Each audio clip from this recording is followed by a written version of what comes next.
हरे कृष्णा। शपा सदशिल प्रभुपाद की जय, शपा सदशिल गौर हरि की जय। तो हम लोग श्रवण कर रहे थे भगवान नाम महिमा, और हम लोगों ने श्रवण किया कि भगवान के नाम करने से दो प्रकार के फल हमें प्राप्त होते हैं। एक होता है मुख्य, एक होता है गौण, है ना। मुख्य फल है जो प्राइमरी, जो वास्तविक फल है। गौण है जो उसके साथ अपने आप ही प्राप्त हो जाते हैं, उनके लिए कोई अलग से प्रयास करने की कोई आवश्यकता नहीं है। लेकिन हम कलयुगी जीव है, बद्ध जीव है। जब तक हमें किसी के विषय में हम लोग श्रवण नहीं करते, किसी की महिमा हमें पता नहीं चलती, किसी विशेष वस्तु के प्रति जब तक हमारा आकर्षण नहीं होता, तब तक हमारा उसके प्रति किसी प्रकार का कोई लोभ नहीं होता, है ना। और हमारा कोई उसके प्रति कोई हम आसक्त नहीं होते। तो किसी चीज को करने के लिए, किसी चीज को प्राप्त करने के लिए उस विषय वस्तु के विषय में हमें जानकारी, उसके लाभ हमें पता होना चाहिए। तो हम क्या होता है, हमारा उसके प्रति फिर विशेष आकर्षण होता है। इसलिए हम लोगों ने श्रवण किया कि भगवान का नाम करने से जो क्या क्या गौण फल हमें प्राप्त हो सकते हैं। कौन कौन मुझे बता सकता है क्या क्या गौण फल हम लोगों ने श्रवण किए? हैंड रेज करो। हरे कृष्णा। हाँ जी, बोलो चंद्रा जी। हाँ, भगवान के नाम की महिमा के गौड़ है। नंबर 1 मन की शांति। नंबर 2 है आत्म शक्ति, आत्मज्ञान होना। नंबर 3 है वास्तविक सुख की प्राप्ति। नंबर 4 है कर्म के बंधन से छूट जाना या मुक्त हो जाना। और भगवान के नाम का अगर हम महिमा जितनी है कि इससे कर्म के बंधन से भी हम छूट जाएंगे, जन्म मरण के बंधन से, और अपने पुराने कर्म के बंधन से भी हम छूट जाएंगे। और अगर हमको मिलते भी हैं तो बहुत कम मात्रा में मिलेंगे। ठीक है, बहुत सुंदर, बहुत बढ़िया। और मीना भारती, आप बताओ, और भी बताओ। हरे कृष्णा प्रभु जी, दंडवत प्रणाम। प्रणाम। प्रभु जी, मैं भी यही 4 बता दी थी। पहला मन की शांति, दूसरा आत्मा का ज्ञान जो हमें क्या है, एक चैत्य गुरु प्रदान करते हैं, और तीसरा सुख की प्राप्ति मतलब सुख प्रदान करता है, और तीसरा कर्म फल को नष्ट करता है। जो ये हरि नाम है हमारा, कर्मों से मुक्ति उसको करता है हरि नाम करने से। 4 बेनिफिट हमने अभी तक श्रवण किए थे कथा के माध्यम से। हरे कृष्ण। ठीक है, बहुत बढ़िया। और कौन बता सकता है? हाँ जी, गुंजा दीदी बोली। हरे कृष्णा, दंडवत प्रणाम प्रभु जी। सारे प्रकार के ऋणों से मुक्ति हो जाती है अगर हरि नाम का आश्रय लेते हैं तो। जो हमने बताए थे वो 1 बाय 1 आप बता सकते हैं सारे? प्रभु जी, बीच में तो क्लासेस स्किप करी हैं, लेकिन स्टार्टिंग में आपने यही बताया था कि ये हमारा जो हरि नाम होता है आत्मा का पोषण है ये, तो इसलिए हमें शरीर का धर्म से विरत है, ये बिल्कुल अलग प्रकार का धर्म है, ये आत्मा का धर्म है। इसलिए हमको आत्मा का पोषण जो देना होता है वो हरि नाम से देना होता है। जिस प्रकार से शरीर को जो पोषण मिलता है वो खाद्य पदार्थों से मिलता है, उसी प्रकार से आत्मा का पोषण हरि नाम ही है। और हरि नाम को कभी भी स्किप नहीं करना चाहिए, रेगुलरली करना चाहिए, क्योंकि अगर हम एक भी दिन स्किप कर देते हैं तो हम आत्मा का पोषण नहीं दे रहे। तीसरी बात आपने ये बताई थी कि हरि नाम से सारे प्रकार के विघ्न बाधाएं वो दूर तो हो ही जाती हैं। बाकी हम जब गुरु पदाश्रय ग्रहण करते हैं तो हरि नाम जो है वही सब अपने आप में संपूर्ण होता है। मतलब कि हरि नाम ही नाम भगवान जो है वो भगवान के इक्विवेलेंट है। और उसके बाद ये जो दीदी ने बताया कि हर प्रकार के जो शांति मिलती है, सुख मिलता है, वो तो है ही है। और साथ में मतलब हरि नाम अपने आप में ही एक तरीके से सब कुछ कंसोलिडेट कर देता है। जितनी भी प्रकार की प्रार्थनाएं, व्रत, जो कुछ भी है वो हरि नाम सब कंसोलिडेट करता है उसे। हरे कृष्णा। ठीक है, हरे कृष्णा, अच्छा बताया, लेकिन हम एक सीक्वेंस में सुन देंगे तो बहुत अच्छा रहेगा। ठीक है, गुड। क्या उदय केवट जी? गुरुजी, कथा में तो ये हम जानते हैं कि आपने बताया है कि जैसे कथा हम सुन रहे तो उसका कैसा हमें पूरा अच्छे से सुनना चाहिए, क्या हम आपकी बातों को हमको समझना चाहिए, और ऊपर से कैसा हमें नाम जप ज्यादा करना चाहिए। मैंने अभी गौण फल जो हम सुन रहे इतने समय से, वो क्या क्या है आप बता सकते हो सीक्वेंस में? उसमें तो आपने ये बताया था हमें कि नाम जप ज्यादा करो, नाम जप से ही आपका ज्यादा ठीक कल्याण है, हो सकता है। ठीक है। नेक्स्ट चंद्रा जी, चंद्र गौन सिल्वा। हरे कृष्णा प्रभु जी। हाँ जी, हरे अ, कृष्णा। चलिए, हाँ जी, बोलिए माता कथा जी। देखो, कथा सुनने से नहीं, भक्ति कथा नहीं, मैं अंदर, कथा सुनने के लिए नहीं कह रहा। नहीं मैं नहीं कह रहा सॉरी, हरि नाम। जो गौर फल है, हाँ जी, हरि हाँ, नाम हरि करने नाम। से भक्ति प्रदान होती है, और उससे हमारा हार्ट प्योर होता है, और हमारा जो प्रेम है राधा कृष्ण के ऊपर वो ज्यादा जागृत होता है।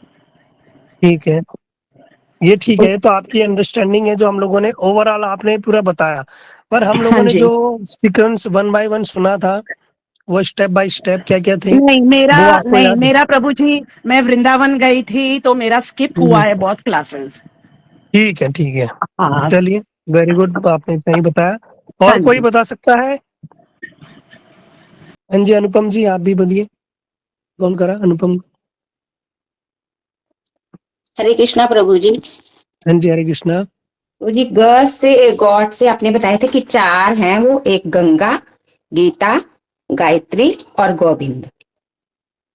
इनका नहीं शब्द नहीं, मेरा मेरा प्रश्न क्या है, आपने क्या सुना? आप वही पूछ रहे थे ना, वो आत्मज्ञान, सात्विक सुख और कर्मों के फल से मुक्ति, यही थे ना चैत्या? हाँ हाँ हाँ, मैंने पूछा ये सारे के सारे क्या क्या हमने गौण क्या क्या फल सुने अभी तक। ठीक, ठीक है प्रभु। बताइए। यही थे, चैत्या, आत्मज्ञान, सात्विक सुख। हाँ, ठीक है। चलिए, आपने इतना प्रयास किया, वेरी गुड। ठीक है। अभी मैं हैंड डाउन कर रहा हूँ सबका।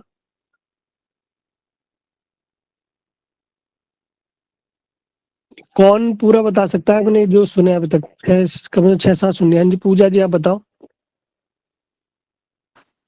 हरे कृष्ण प्रभु जी। हरे कृष्णा। हाँ जी प्रभु जी, पहला तो है मन की शांति, दूसरा आत्मज्ञान, तीसरा सच्चे सुख की प्राप्ति और चौथा कर्मों से मुक्ति और पांचवा पुनर्जन्म से मुक्ति। Very good. ये आपने बहुत अच्छा बताया। ये आपने कैसे बताया? प्रभु जी, आपने नोट्स बनवाए हैं? हाँ, वेरी गुड। जो नोट्स बनाएगा वही बता पाएगा। हरे ठीक है। कृष्ण प्रभु जी। हाँ, सबसे पहले आपने क्या बताया? मन की शांति, है ना? जी, जी प्रभु जी। मन मन की शांति में क्या आप कुछ थोड़ा बता सकते हैं? हाँ जी प्रभु जी, जैसे हम माला करते हैं तो हम्म, उस मतलब उस माला से हमारे जो मन को मतलब पोषण मिलता है, एक तरह से जो मन में उथल-पुथल होती है या हम्म। उल्टे-सीधे विचित्र जो भाव वो आते हैं, तो उसको मतलब थोड़ा कंट्रोल करता है वो चीज़। अच्छा, इसका और नोट्स बनाया आपने ये हरे कृष्ण जो प्रभु हमने? जी। हाँ, मैंने कहा इसके मन की शांति के नोट्स बनाए थे आपने? अंदर क्या क्या बताया था हमने डिटेल में? नहीं प्रभु जी, डिटेल में तो नहीं बना पाई मैं। अच्छा, बस आपने पॉइंट पॉइंट नोट कर लिए। हाँ जी। ठीक है, चलिए, वेरी गुड। कौन बता सकता है मन की शांति के विषय में हमने क्या बताया था? पूजा डागर ने तो कम से कम 500 बता तो दिए, वेरी गुड। पूजा जी और चंद्रा आर्य, ये दो लोगों ने अभी तक पूरा प्रॉपर बताया। हम्म, ठीक है। दो लोगों ने ही मुझे थोड़ा जो हमने वो श्री कृष्ण बताया। तो जो दोनों के दोनों लोग हैं, जब हमारी अभी पुरुषोत्तम मास में जो भागवत होगी हरिद्वार के अंदर, ठीक है, तो दोनों लोगों, आप दोनों लोग इनवाइट हो। आप दोनों का जो स्टे फूड वो हमारी तरफ से 1 दिन का फ्री रहेगा। ठीक है, जब भी आपको आना हो 7 दिन में, वो मेरी तरफ से कम आपने कुछ तो सुना। Very good. बाकी लोग क्या कर रहे हैं मुझे समझ नहीं आ रहा। सो मैंने आपको शुरू से बोला है कि कथा, गुरुदेव बार बार इस बात को कह रहे हैं अब कथा सुनाना बंद करो लोगों को, क्योंकि लोग सुन रहे हैं लेकिन उसको ग्रहण नहीं कर रहे। सुनना ही सब कुछ नहीं होता।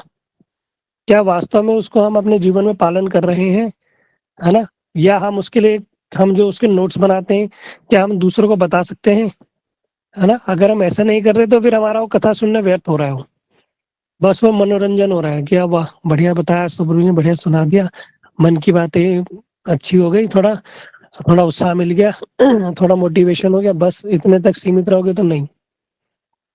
हमें चीजों को समझ कर, और जब हमें 10 लोग पूछेंगे कि तुम भैया क्यों माला कर रहे हो, कि क्या होगा माला घिसने से, ये बार बार हरे कृष्णा करने से क्या होगा, तो कम से कम आप उनको बता तो सकते हो, है ना। अगर आप श्री कृष्ण बताओगे भैया ये करने से ये हो जाएगा, कोई बोले मेरा मन दुखी है तो बोला भैया मन दुखी है तो मन की शांति के लिए तो भैया सबसे बढ़िया रामबाण उपाय है। क्या उपाय है? भैया भगवान का नाम। जगत में आप कुछ भी कर लो, बड़े बड़े मेडिटेशन सेंटर में चले जाओ, लाखों करोड़ों रुपए खर्च कर दो, ये मन की शांति नहीं मिलती। बड़े बड़े करोड़ों अरबों खरबों अरबपति लोगों को मन की शांति नहीं है, वो सबसे ज्यादा डिप्रेशन में रहते हैं, टेंशन में रहते हैं। अमेरिका के अंदर जो साइकियाट्रिस्ट होते हैं, जो क्या कहते हैं मनोवैज्ञानिक, उनका बिजनेस सबसे ज्यादा टॉप पे चलता है। क्यों? क्योंकि हर तीसरा आदमी परेशान है। हर आदमी एक मनोवैज्ञानिक के पास जाता है और हर मनोवैज्ञानिक भी दूसरे मनोवैज्ञानिक के पास जाता है, वो भी टेंशन में है।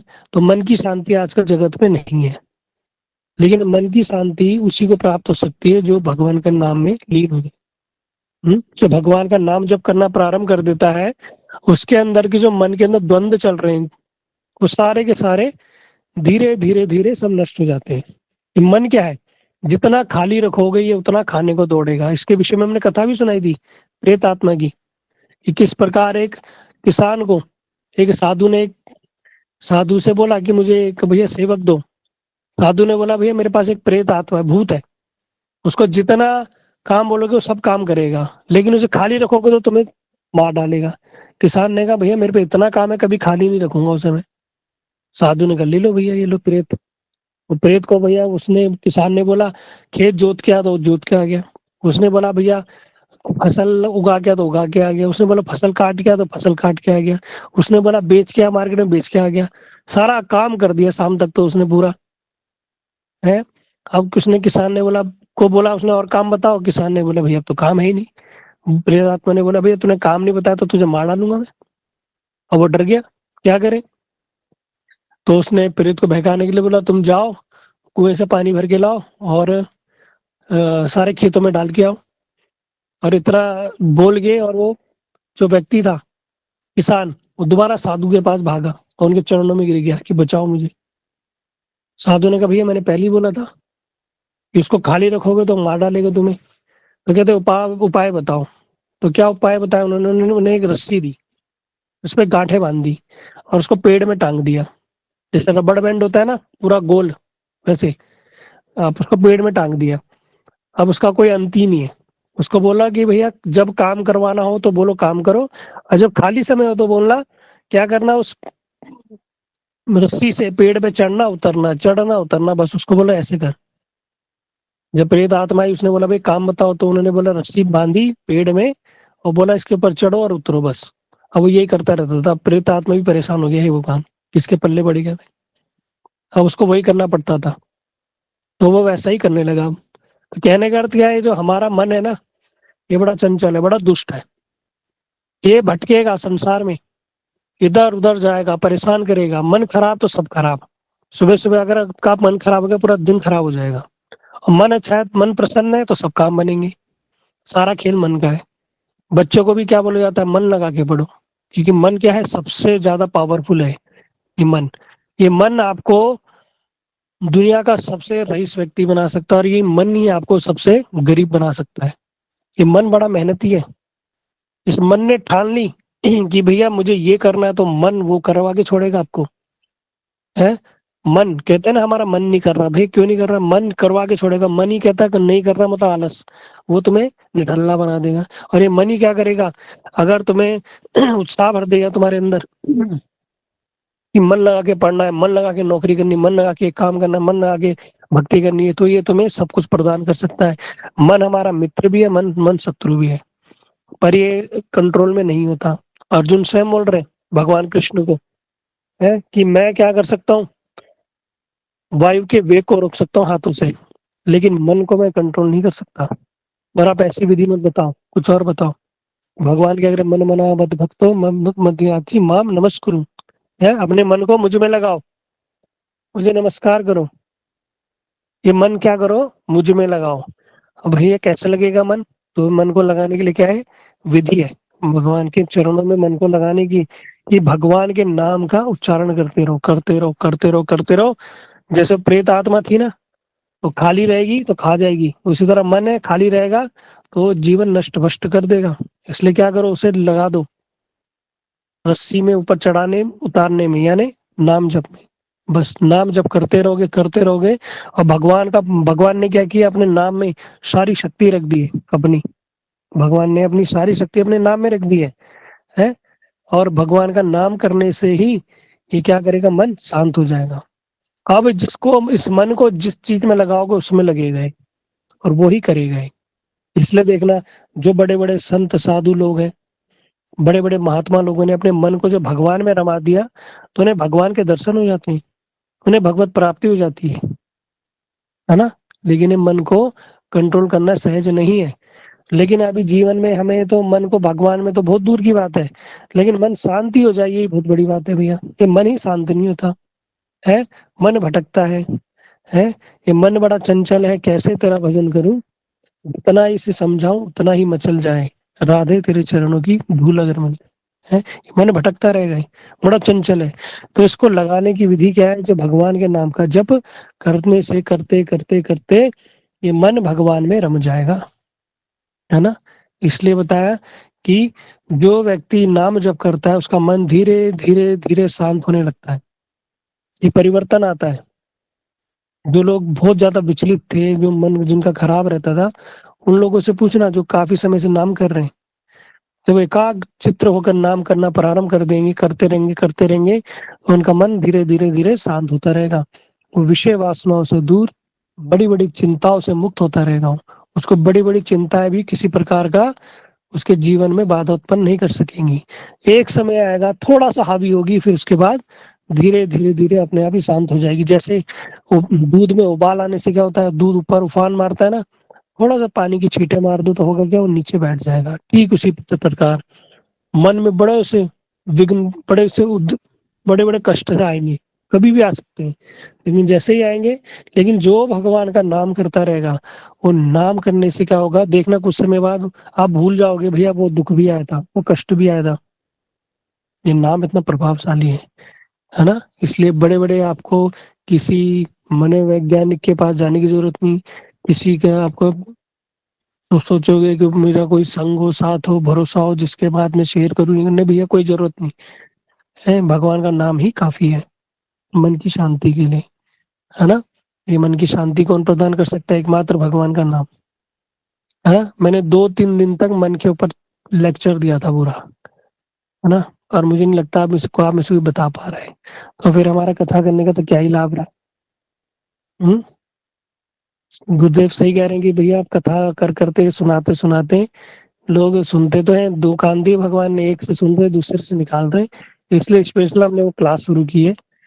ठीक है, वो कल से प्रारंभ हो रही है, वो कुछ ही लोगों के लिए है जो इंटरेस्टेड है। उसमें भी जो अच्छे से कर पाएंगे, टेस्ट दे पाएंगे, उनको ही कंटिन्यू रखेंगे, है ना।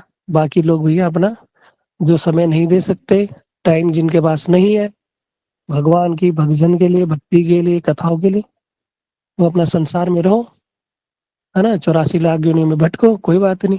आपकी अपनी स्वेच्छा से आए हो, स्वेच्छा से भटकोगे, स्वेच्छा से रह जाओगे, है ना। गुरु वैष्णव प्रयास कर रहे हैं, करवा रहे हैं, आप नहीं करना चाहते तो उसमें क्या करें, है ना। बच्चों से तो हम बड़ा एक्सपेक्ट करते हैं, बच्चों अच्छे से मार्क्स लाओ, अच्छे से पढ़ो। कम मार्क्स कैसे आ गए, 90% लाओ। अरे तुम खुद क्या कर रहे हो तो बताओ, है। ये तुम्हारी परीक्षा ये हो रही है, तुम लोगों का ये परीक्षा है, तुम लोगों का ये टेस्ट है कि जो चीज पढ़ाई जा रही है 15-20 दिन से, वही नहीं तुम्हें पता, है ना। कोई बड़ा हार्ड एंड फास्ट कोई रॉकेट साइंस नहीं पूछ लिया है, किसी का फॉर्मूला नहीं पूछ लिया, जो आप लोगों को बताया वही थोड़ा सा पूछ लिया, और वही बताने में भी माइक नहीं खुल रहे लोगों के, और कुछ बता रहे हैं तो फिर इधर उधर की बात बता रहे हैं, जो प्रश्न पूछा जा रहा है उसका ही आंसर नहीं दे पा रहे। तो ऐसे कैसे चलेगा बताओ। अभी सुबह किसी प्रभु जी ने मैसेज किया ग्रुप में, और मेरे पास कुछ लोगों ने बोला कि प्रभु जी एक मैसेज आया है, तो एक सेकंड में देख लेता हूँ। मुझे 2-3 लोगों ने वो स्क्रीनशॉट लेके भेजा कि प्रभु जी किसी ने ग्रुप में एक मैसेज किया है, सुरेंद्र सरीन प्रभु ने, कि श्रील भक्तिवेदांत नारायण गोस्वामी महाराज जी ने कभी टेस्ट नहीं लिया गृहस्थ शिष्यों से, है ना। और उन्होंने कभी टेस्ट नहीं लिया, तो अभी हम सब लोग क्यों ये टेस्ट ले रहे हैं? कुछ ऐसा था। है सुरेंद्र सरीन प्रभु है ग्रुप में?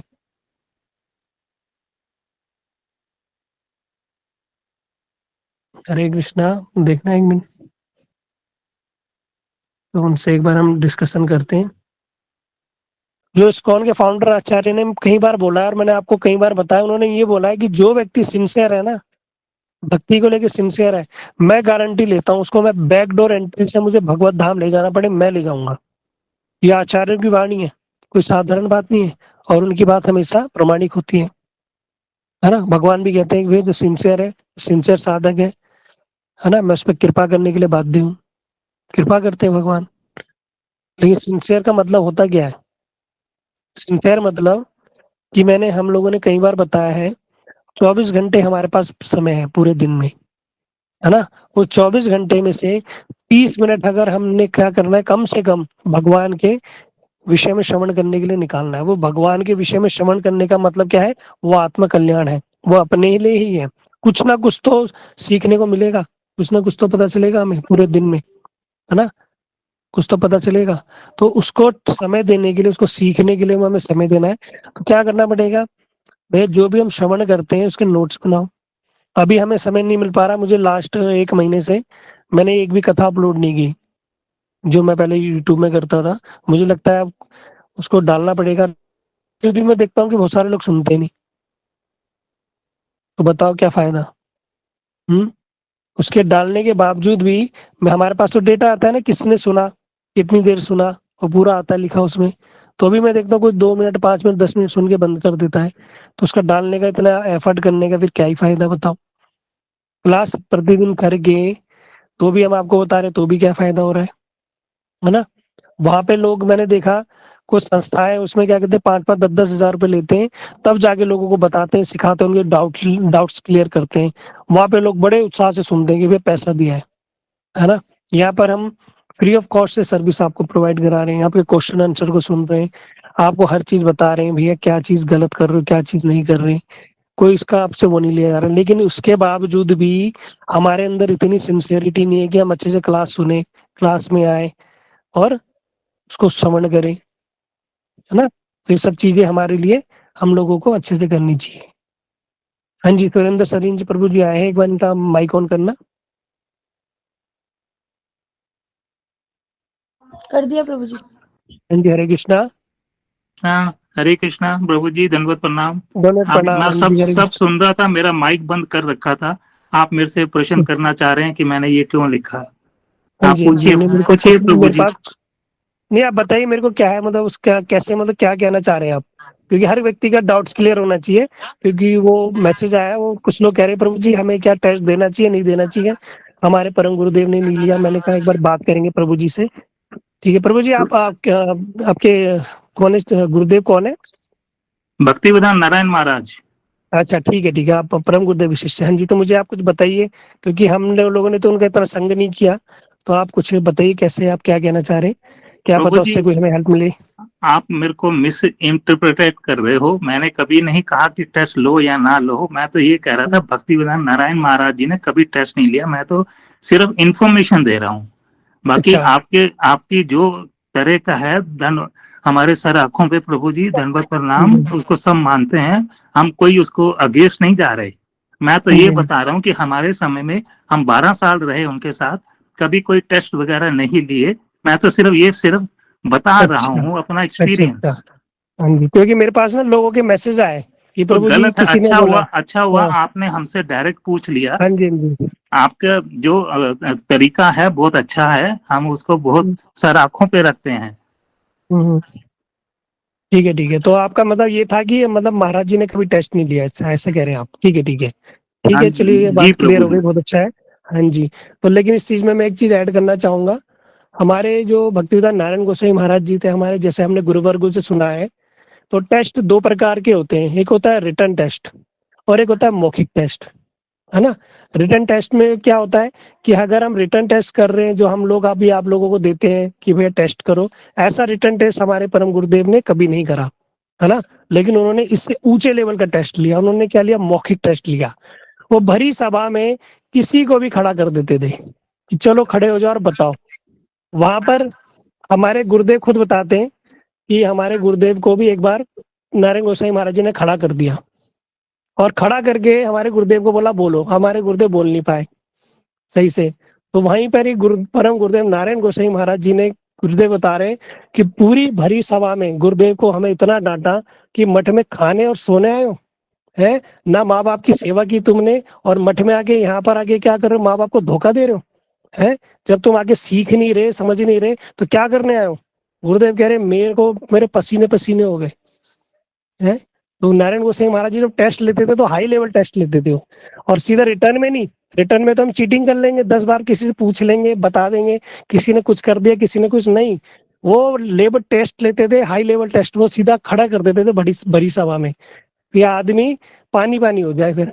और वही टेस्ट जो लिया था, वही टेस्ट जो था उनका, वही जो टेस्ट है वो आज हमारे गुरुवर्ग सब जगह वितरित कर रहे हैं, है ना। तो उनका जो अलग लेवल था, तो जो प्रभु जी कह रहे हैं, जो उन्होंने बताया कि टेस्ट नहीं लिया, वो रिटर्न टेस्ट उस समय इतनी फैसिलिटी नहीं थी, तो ऐसा था नहीं कि अभी जो हम लोग ऑनलाइन कर रहे हैं, ऑनलाइन लोग जुड़ते थे, उस समय हमारे परम गुरुदेव के बाद लोग दूर दूर से कथा सुनने आते थे, है ना, बड़े बड़े लोग कथा सुनने आते थे। हमारे गुरुदेव के बहुत सारे सन्यासी शिष्य, गृहस्थ शिष्य, कहते हैं हमारे परम गुरुदेव पारसमणि थे। पारसमणि यानी वो अगर लोहे को भी छू देते तो वो भी सोना हो जाता था।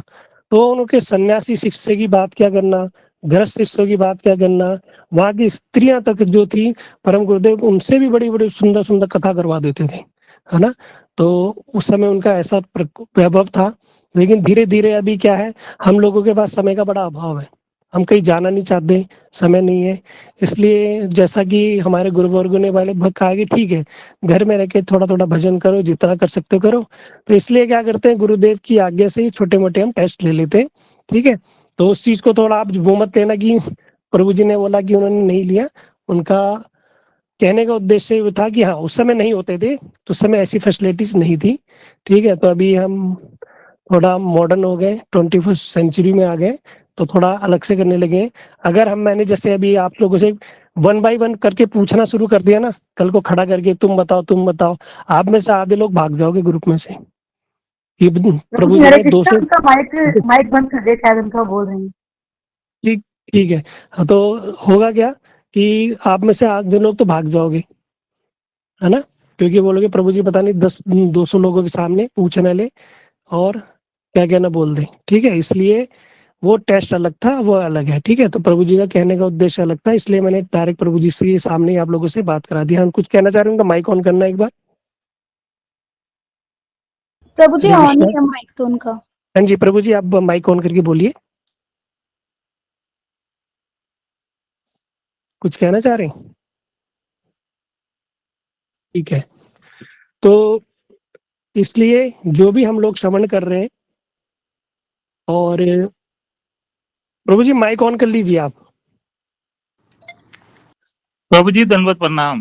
प्रभु जी प्रणाम प्रभु वो जी। जो आप कह रहे हो कि वो खड़ा कर देते थे, वो सिर्फ मठवासियों को खड़ा करते थे।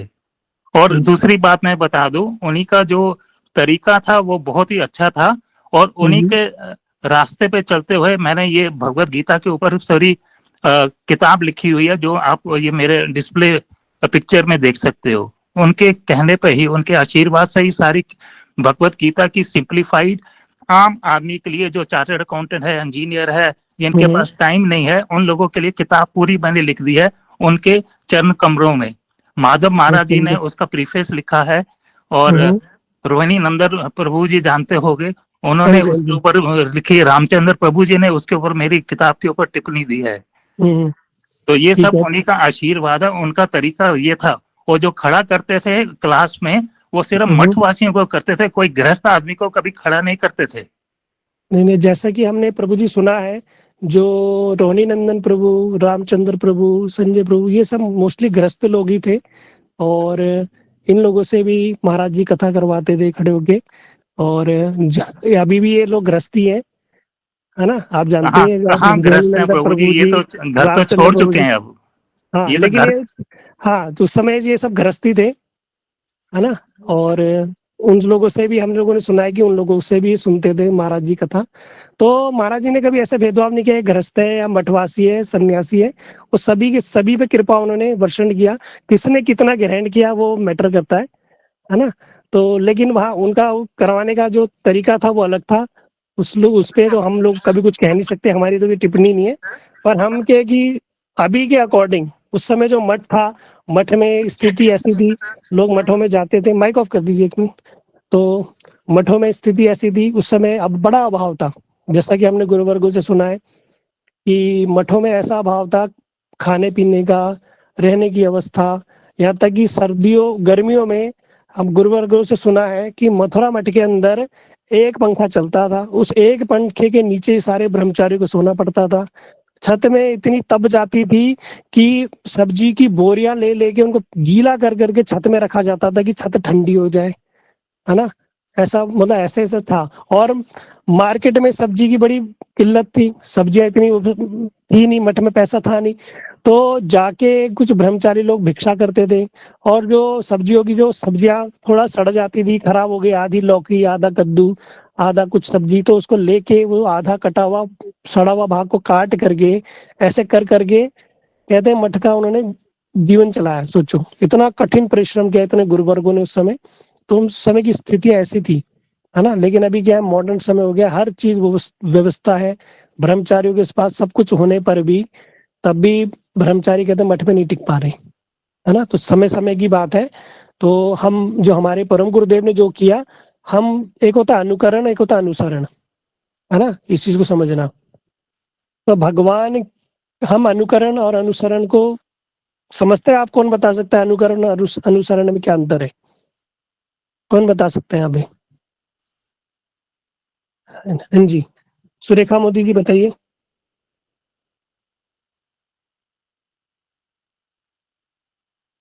हरे कृष्ण प्रभु जी। प्रभु जी, अनुसरण तो होता है कि किसी की नकल करना, अनुकरण होता है कि उसका जो बताया उस पर प्रैक्टिकली हमने वो उन नियमों का पालन करना। गुंजा जी, ये दीदी ने क्या बताया, सही बताया? नहीं, सही बताया। हाँ जी, आप अनुकरण बताओ का सही। मतलब होता है कॉपी करना और अनुसरण का हाँ मतलब होता है जो शिक्षाएं दी गई उसका पालन करना एज इट इज। बिल्कुल।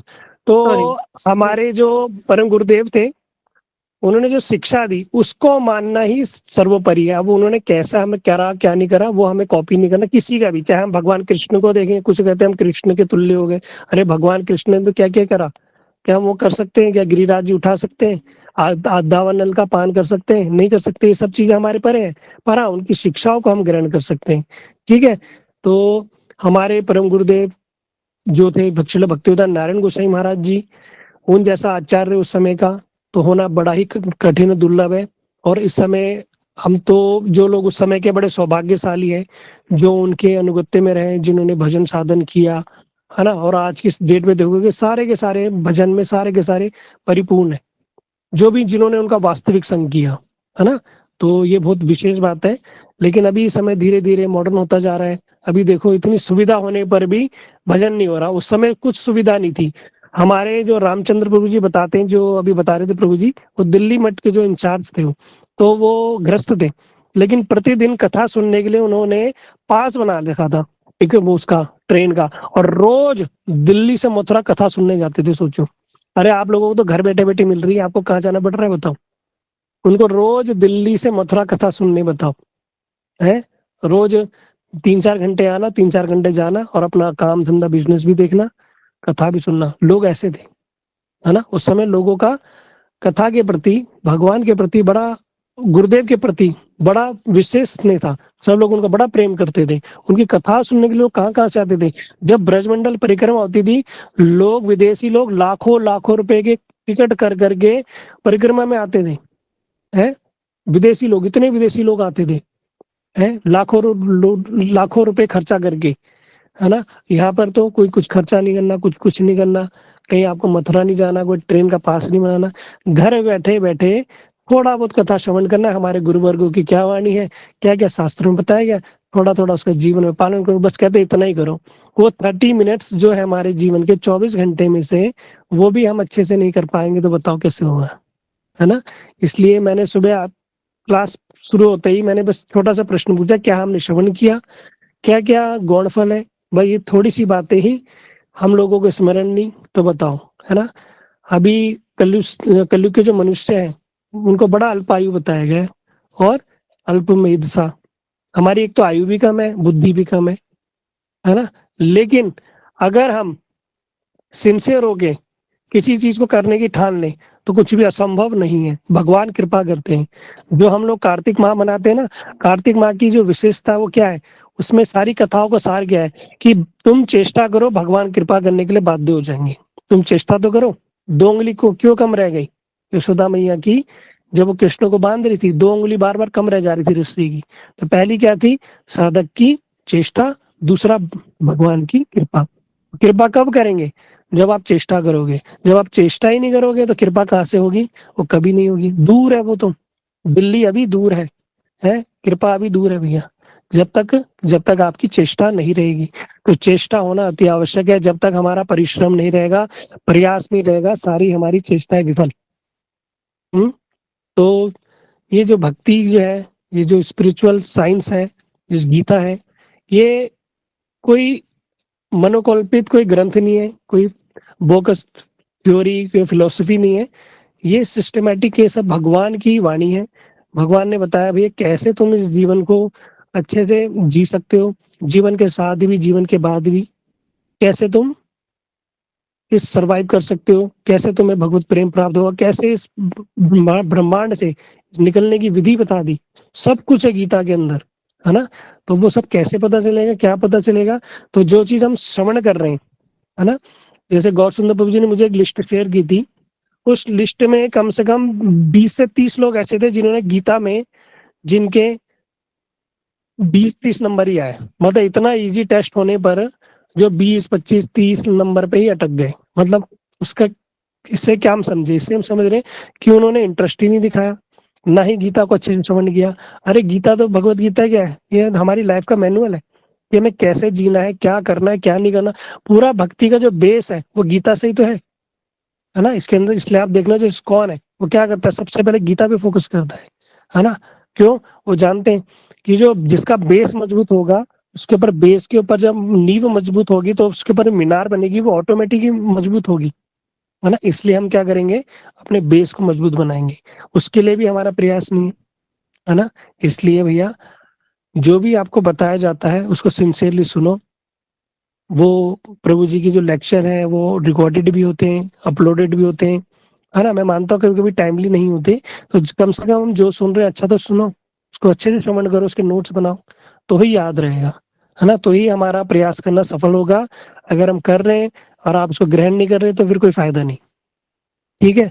इसके लिए देखना कि हम कुछ अलग से टेस्ट लेंगे, जो लोग अच्छे से सुन रहे होंगे उनको एक क्लास में रखेंगे, बाकी फिर भीड़ बनाने से कोई फायदा नहीं, है ना। इसलिए मैं एक बार कल दोबारा रिवीजन करूंगा, आप लोग कोशिश करना नोट्स बनाने की। कल तो नहीं, कल क्लास नहीं होगी। कल जिन लोगों ने रजिस्ट्रेशन किया उन लोगों की क्लास है, तो बाकी लोग प्रैक्टिस करना। मैं कोशिश करूंगा कुछ रिकॉर्डिंग अपलोड करने की, उनको सुनना, ठीक है। फिर परसों हम दोबारा मिलेंगे, ठीक है। समय हो चुका है और फिर हम परसों मिलेंगे, ठीक है। तो कोशिश करो, आप लोग प्रयास करो। मैं तो देखो आप लोगों से प्रार्थना ही कर सकता हूँ, ठीक है। मेरा कोई आदेश नहीं, मैं कोई बहुत बड़ा नहीं हूँ, मैं सिर्फ प्रार्थना है, जैसे गुरुवर्गों ने आदेश दिया है वो सिर्फ आप लोगों को बताने का प्रयास करता हूँ। उसको आप करोगे तो आपका ही अपना निजी बेनिफिट है, ठीक है।